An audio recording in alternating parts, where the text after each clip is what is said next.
Você tem a percepção dessa história e você fala isso para a pessoa, assim, por exemplo, olha, sei lá, foi uma guerra ou foi um acidente, como que isso se processa, assim, no final da sessão? Eu falo junto com o que eu estou visualizando, juntamente, eu já vou falando para a pessoa. Já vou falando. Só que para você falar, você tem um código de ética, que eu até ensino, inclusive nos meus cursos. Por quê? Teve um caso famoso de uma empresária de Campinas, por exemplo, até famosa, que fez uma sessão de apometria com alguém, que eu não sei o nome, eu sei apenas do caso, e que falaram para ela que ela assassinou várias pessoas e que por isso ela sofria do que ela sofria. Uhum. Então, assim, nós temos uma grande questão que chama-se hologramas. Hologramas é uma experiência muito real, que você sente aquilo. Por exemplo, um médium pode ver aquilo lá perfeitamente e aquilo nunca aconteceu. É uma coisa falsa, né? Aquilo lá foi projetado na consciência dela de propósito para ela sentir culpa, sentir medo, sentir várias coisas relacionadas àquilo e para ela, assim, ficar presa num looping. Mas aquilo nunca existiu. Então, assim, para você, com a apometria, eu consigo ver o que é holograma e o que não é. Legal. Quando você chega no final de uma experiência, por exemplo, traumática ali, você encaminha essa personalidade para um outro nível de consciência, que é do corpo mental superior. Então, quando você encaminha uma personalidade real que vivenciou um trauma e tem aquilo gravado ali, ela simplesmente desloca-se dali, porque você está dentro, você não está imaginando alguma coisa, você está dentro do núcleo do nível mental, por causa da impulsoterapia que te leva lá. Então, quando você encaminha isso, você automaticamente está encaminhando aquela forma eletromagnética, ela se desloca. Quando você está diante do holograma, é como se a cena que aconteceu ali e tudo mais, ela fosse um bloco único, onde o bloco, aquela personalidade não tem uma personalidade que se desloca, você tem um bloco de imagem. E aí quando você vai encaminhar isso, vem o bloco. Então, é uma questão de treinamento, para você identificar o que é um holograma e o que não é. Então, o holograma nunca vem sozinho. A personalidade nunca se desloca sozinha.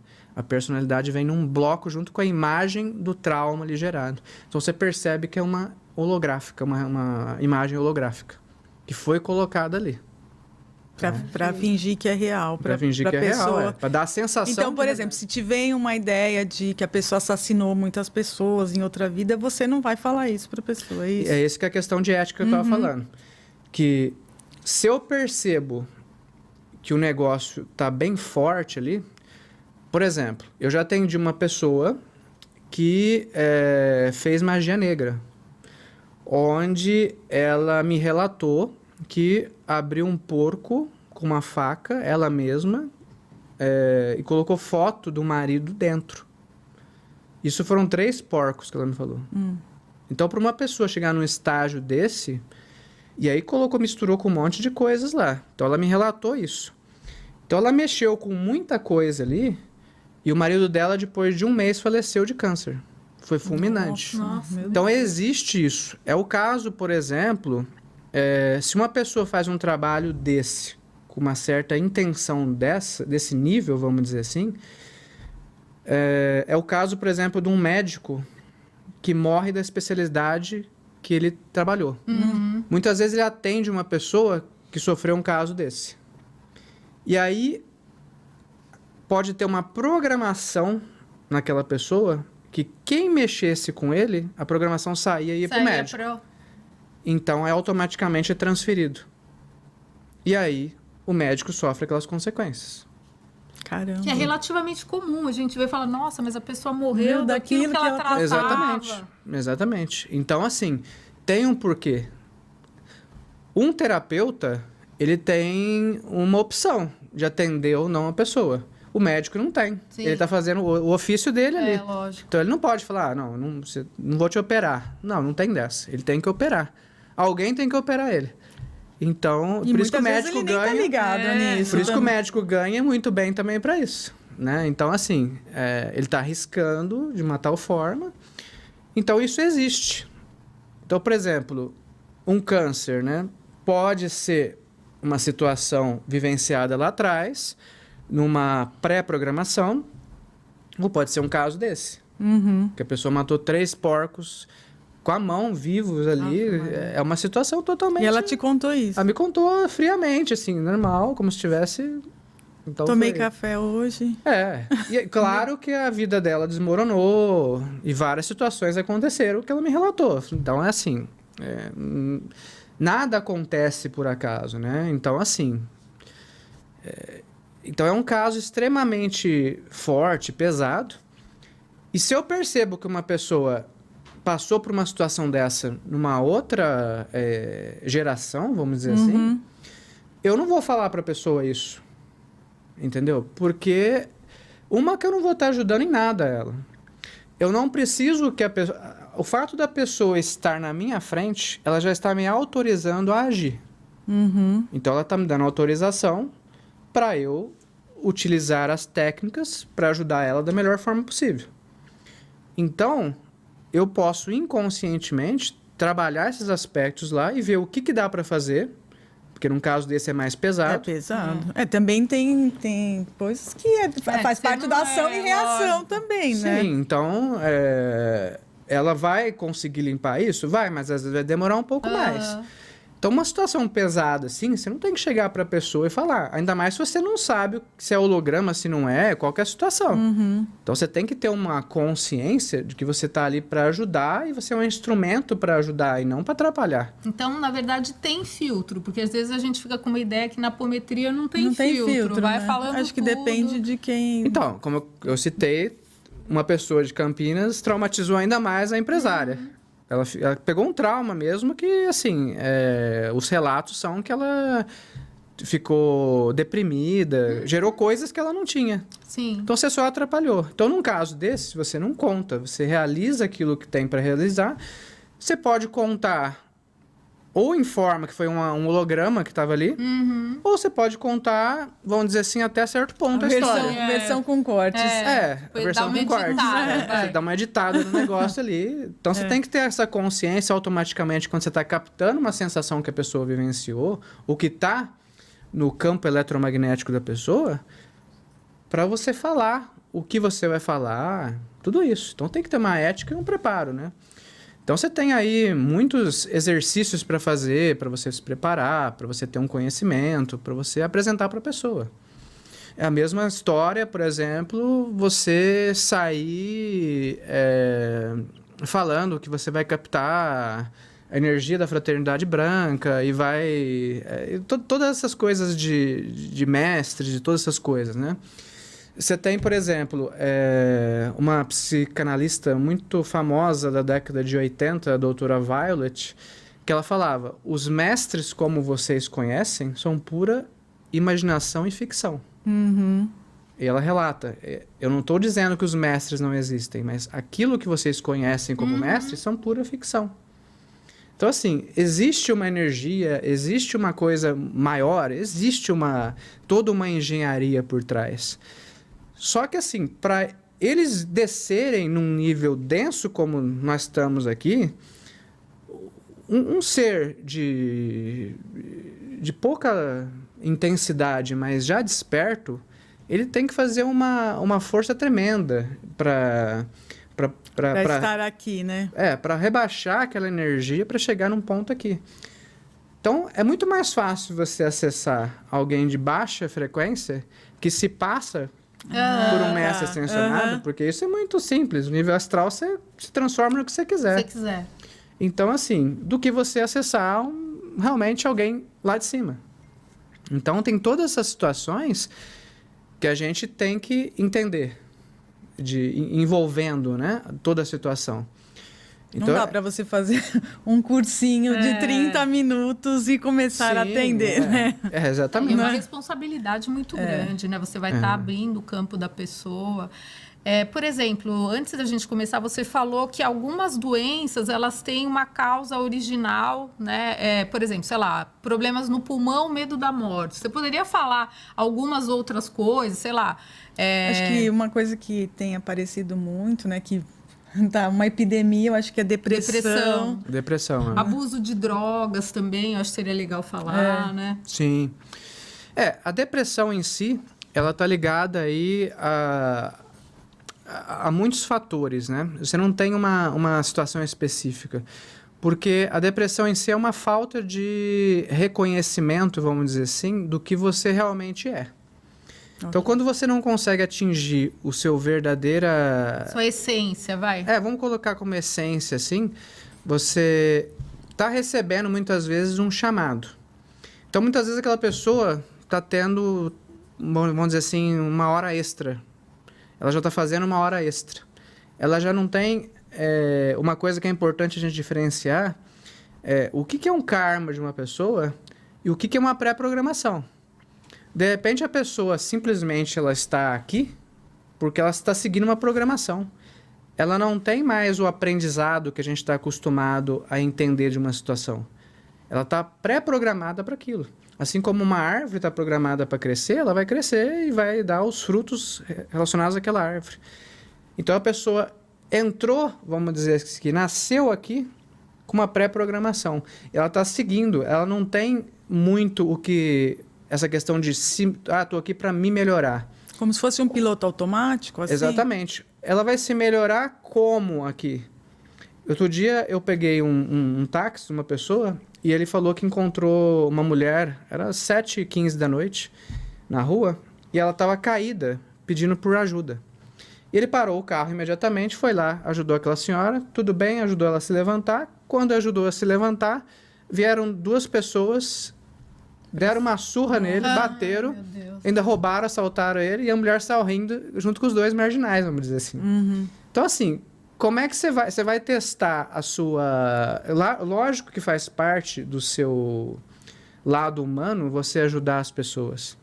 Mas como é que você... Até que ponto você vai testar a sua bondade, a sua... generosidade? E o que seria bondade e generosidade verdadeira? Por exemplo, você ajudar, por exemplo, um asilo, você ajudar, por exemplo, uma pessoa com fome, você dar uma oportunidade para alguém. Eu acho que isso faz tudo parte da engenharia que nós estamos aqui, que seria uma prática diária, que a gente deveria exercer como um fator comum. Não como elevar um aspecto de bondade. Talvez a bondade verdadeira seja você despertar a pessoa para outro nível de existência e para você mostrar para ela o que realmente ela veio. Porque se está somatizado várias doenças nela, se ela tem uma depressão, por exemplo, ela está sem um vínculo dentro. Só que não é com outra pessoa, é um vínculo com ela mesma. Ela não está se encontrando. É muito comum eu atender pessoas que têm um estado financeiro muito bom, que viaja para várias partes do mundo, só que elas relatam que não se sentem felizes. Elas chegam lá e falam, legal, conheci a Itália, conheci a França, tá, mas... Não tem aquele entusiasmo. Chegou, nossa, que maravilha, tirou uma foto e tal, mas logo vem aquela, não era isso. Então, essa sensação, ela vem justamente de dentro. Uma sensação de inadequação. Inadequação, uma sensação de que não é daqui. Uhum. É uma sensação que parece que tem algo chamando e que nada satisfaz. Então, essa situação é justamente a falta daquilo interno que ela tem, aquele chamado interior que ela está tendo e que ela não está conseguindo decodificar. O que atrapalha muitas vezes ela entrar, por exemplo, numa depressão, são o tipo de crenças que ela recebe aqui. Então, por exemplo, se você tem a crença, por exemplo, ou aprendeu, por exemplo, é que aí a gente mexe muito com religião. Acho que a gente tem que respeitar as religiões, sim, porque são degraus, né? São degraus que você vai subindo de consciência até, de repente, você... Eu, por exemplo, passei por 15. 15 religiões. Não porque eu estava perdido, mas eu tinha curiosidade de entender como que as pessoas se portavam. E as pessoas se portavam exatamente iguais em todas. Então, é mais ou menos nesse sentido. As pessoas, elas acreditam em alguma coisa que é passado para elas. Numa crença, por exemplo. E aquilo faz sentido para ela. Mas ela, muitas vezes, não vivencia aquilo dentro, interiormente, não incorpora dentro dela aquilo lá que ela encarou como uma verdade. E ela passa a receber o chamado, por exemplo, do nível dos corpos superiores dela. Então, porque assim, tudo tem um prazo de validade. O corpo astral tem um prazo de validade. Então, quando você começa a repetir muito, vai e volta, vai e volta, vai e volta, vai e volta, o corpo astral, o cadáver do corpo astral chama cascão. Então, ele deixa esse cadáver lá também, só que ele tem um prazo de validade. Por quê? O corpo astral, ele é físico, ele é material. É uma densidade mais sutil que nós aqui. Mas o corpo mental inferior também é material. Você começa a falar de espiritualidade a partir do corpo mental superior, que inclusive é um símbolo. Ele tem um formato, uma forma geométrica. Por isso que fala-se de geometria sagrada, mas é geometria energética. Então você tem uma geometria energética e nós somos o desdobramento dessa geometria energética. Por isso que tem o homem vitruviano, que você tem as medidas dele, com as mãos abertas e tudo, que nós somos os desdobramentos de uma forma geométrica. Tá. Então, por isso que a gente tem as proporções aritméticas no corpo. Então, você tem esse estágio para ser alcançado. Por quê?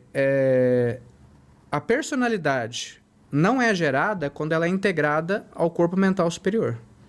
Então, se você chegou no final de uma existência terrena aqui, no momento da velhice, se você chegou com a sensação de que fez o melhor que podia dentro daquilo que podia fazer na época, e não guardou medo, nem culpa, nem rancor, nem nada disso, você simplesmente acopla essa personalidade no corpo mental superior e ali você segue para outros corpos acima. Então, uma alma, ela se subdivide entre 14 a 144 fractais. São pedaços.